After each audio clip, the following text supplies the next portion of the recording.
Hey everybody, welcome to Brian's Projects. Today we're going to do something a little different.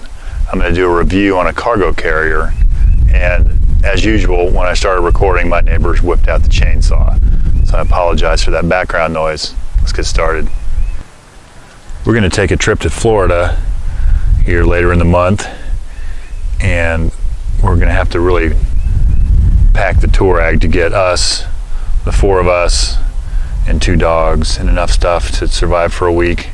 So I have a rooftop carrier to go on, but that thing's kind of a pain in the ass and doesn't fit a whole lot. So we decided to get one of these to give us some other options because our trailer is full and I really don't want to tow it that far, and it would be plenty of room, but it kind of kills the mileage. So purchased this Erickson 500-pound cargo carrier. It's folding, it has little sides on it. So I figured I'd do a little put together demo and review after we've taken it, or after we've used it, see if it's worth a hoot. I purchased this through Lowe's, mainly because we had a gift card and I get a veterans discount, so that's 10% off. I think it was like $129. So let's get this unboxed and put it together. So inside the box is an instruction manual.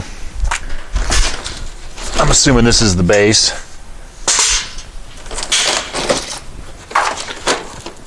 Sides, that's one reason we got this, was the sides that fold up.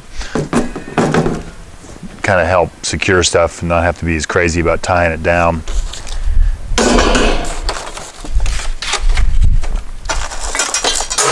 Hardware pack, which is ripped open.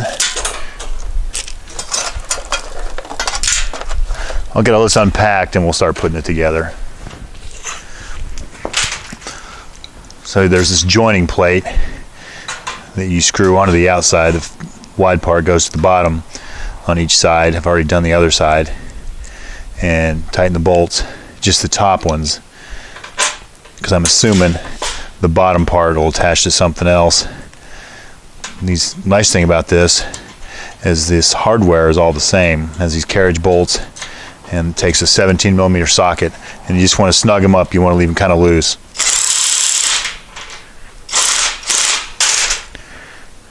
So once we get it all together, I'm sure the directions will have us go back and tighten everything up so it can be all square, etc.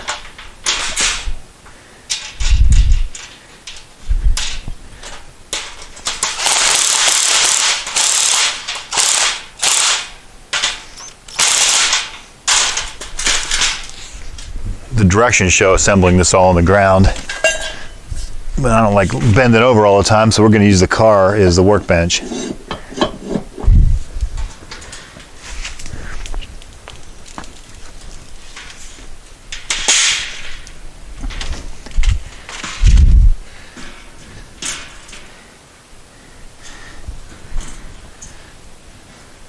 It'll stay. The next step says to take this flat piece they call the tie plate. This piece goes in. So this apparently covers the ragged edge of the expanded metal. So that piece goes in. Then these supports go underneath, with the only other hardware in the kit that's different is these longer bolts. It looks as though they go in the end of this frame like this and utilize that notch.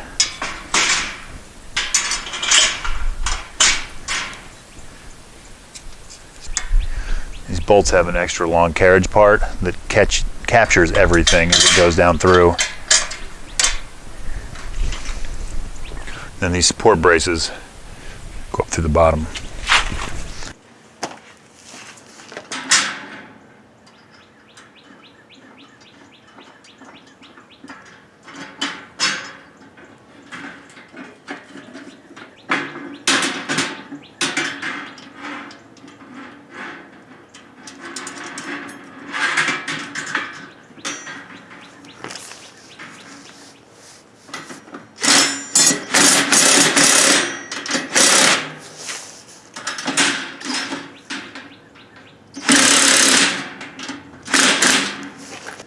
Now these other two bolts can go in.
Okay, so next we attach the cargo gates, such as that. That's for the side.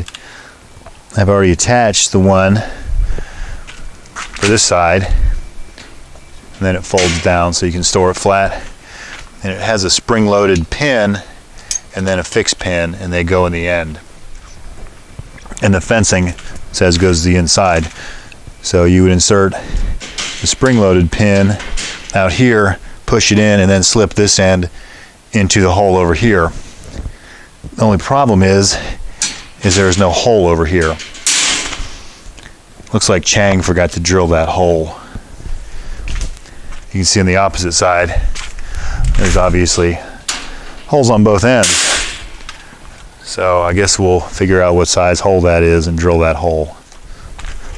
My method for figuring that out is we'll just pick a drill bit, ones that I have anyway, and fit in the hole and see where we can go from there. A little big. Slightly big. Looks like a 21/64 is going to be our choice for that one. Since this was not intended to be part of the assembly, you see assembly instructions. I have to kind of eyeball about where that hole needs to be. Otherwise that gate's not going to sit right. So we'll go for about right there.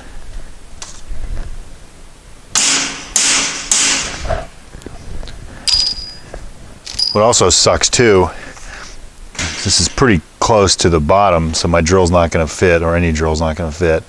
So it's going to have to be a little bit of an angle. In order to keep the bit from wandering all over, I'm going to start with a small pilot hole.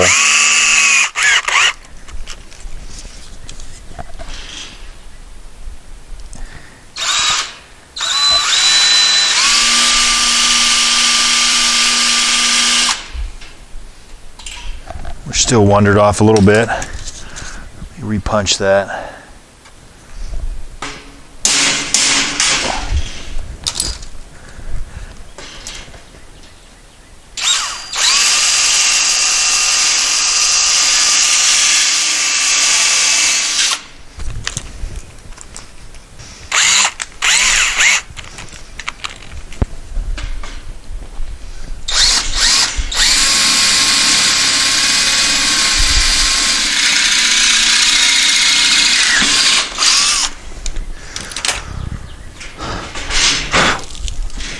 See if we fit. Yes.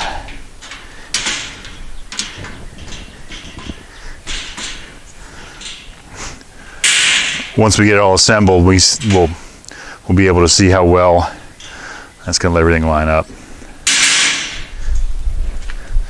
So the side panels are kind of a round peg into a square hole deal, and they should slide together.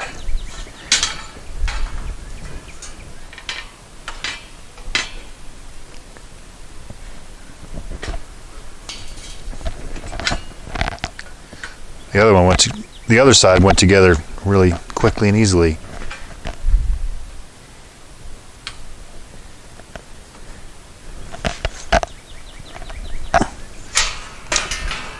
Such as that. And then it's kind of the same setup, except this, the front and back, go into the upper holes so it'll lay flat.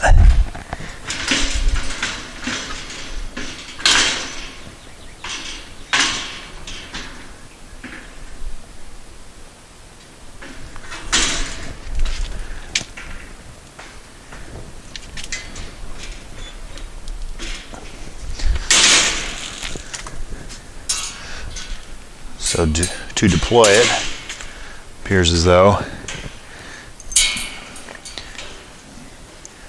you just insert these pins with little lanyards.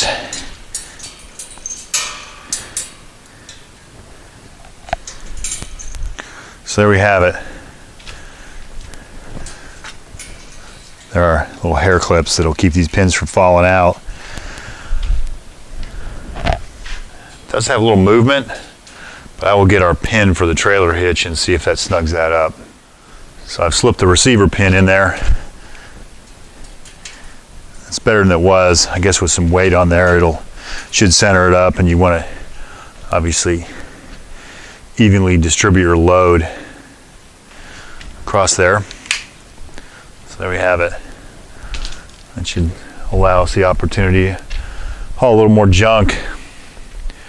And I like the side rails for the aspect that you don't have to worry about tying everything down. I mean, you obviously have to tie it down, but you don't need to go crazy. The bottom stuff can be held in with the top, and you can just tie across the top. So it's been a couple weeks since we completed our felt like cross-country journey, and the cargo carrier worked fine. Just wanted to give you an idea of how much stuff it would hold. So essentially we had a cooler, this cooler, a couple suitcases, some other stuff. Nothing really piled above it, but on our way to our final destination, we did stop and pile all our groceries in here and run a strap across there. So I really can't complain about it. It worked fine, and luckily the hatch clears it by about 3/4 of an inch when it opens. So overall, I'd recommend it. Worked fine. Thanks for watching. We'll see you soon.